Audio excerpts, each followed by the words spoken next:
Черный рынок – это любимое дитя теневой экономики.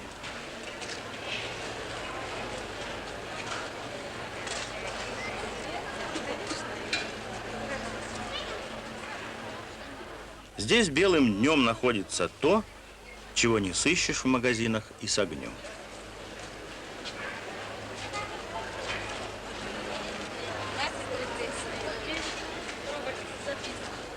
Государство, радея как будто бы о нас, по сути, облагодетельствовало спекулянтов еще одним дефицитом – талонами на водку.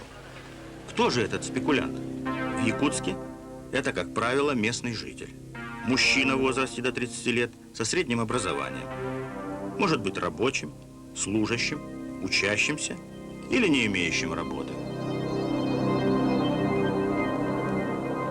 Кстати, возможно, вы потому и не отоварили талоны на мясо, что его уже выкупили по таким, самиздатовским. Говорит начальник отдела БХСС МВД Якутской ССР Владимир Ильич Масленников. Сложилась парадоксальная ситуация.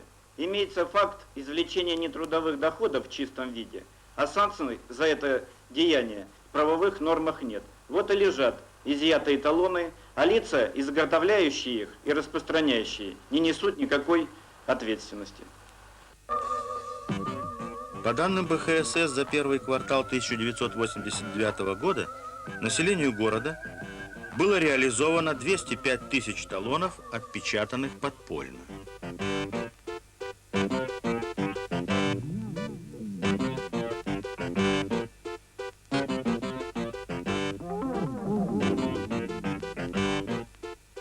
В карманы дельцов осело более 1,5 миллиона рублей.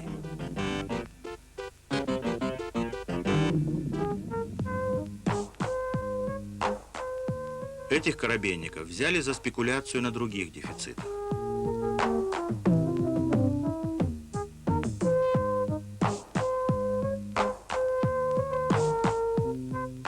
Убеждаемся, товары повышенного спроса в магазинах имеются, но порою не для нас.